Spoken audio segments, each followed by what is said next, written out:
You're off doing the Dirt Alert. You're probably wondering, what am I doing What at are that you time? doing? Yes. Usually I'm on a quest for knowledge. Okay. When you're doing the Dirt Alert. And I read a statistic today that in my quest that said over 60% of people get stressed by just the thought of Christmas shopping or spending time with family during the holidays. Boy, that quest for knowledge Over really paid off. 60%. That's a lot. Staggering. Yeah, and all that stress can really make you sick. So in today's edition of Doc Hollywood, I sat down with Dr. Raina Young, a family medicine physician at HealthPartners Clinics, to find out how we can all have a happy and healthy, stress-free holiday season.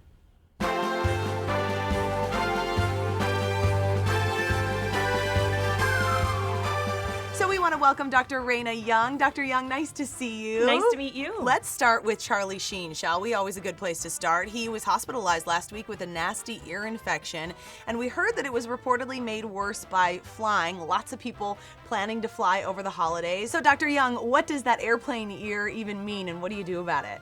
Airplane ear is kind of that pressure and pain sensation that you often feel with takeoff or with landing. You're getting a pressure difference on the eardrum, and that can cause pressure and pain. It can be difficult to completely avoid, especially if you're sick at the time of flying. So if you've got a cold or sinus congestion, you might want to try to postpone your trip, but we know that is not always possible. Can't move the holidays, No, Dr. Young. and they love charging for changing your plane ticket. And so then, use something over the counter like perhaps a nasal decongestant spray or something like pseudoephedrine. You can also try chewing gum, maybe drinking something, yawning, even sometimes just sucking on hard candy or something like that can work.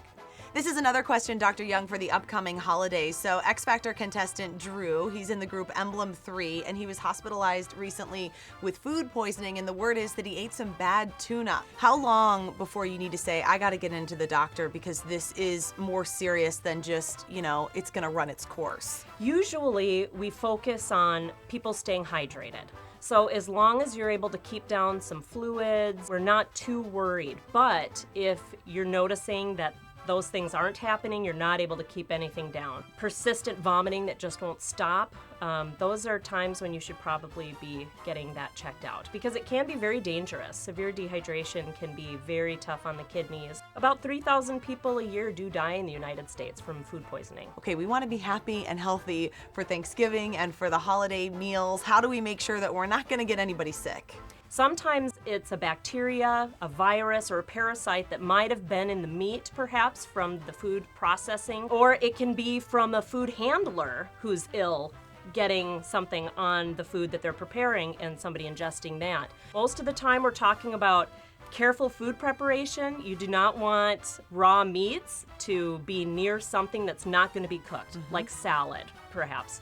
You want to make sure that things are cleaned with hot soapy water. You also don't want to leave food sitting out, like at room temperature for more than 2 hours. That can be a risk factor. And of course, you want people to be washing their hands a lot. Great advice, Dr. Young. We so appreciate it. Thank you. Thank you. Even celebrities get sick. It's amazing, I know. Well, you can head to TwinCitiesLive.com to vote for next week's Doc Hollywood topic. Just click on Only on TCL, and we want to thank HealthPartners Clinics and Regions Hospital for sponsoring the show. And remember to always check with your physician if you have a health concern. And of course, we're wishing you the happiest and healthiest of holiday seasons. Absolutely. I hope you're sitting down for this next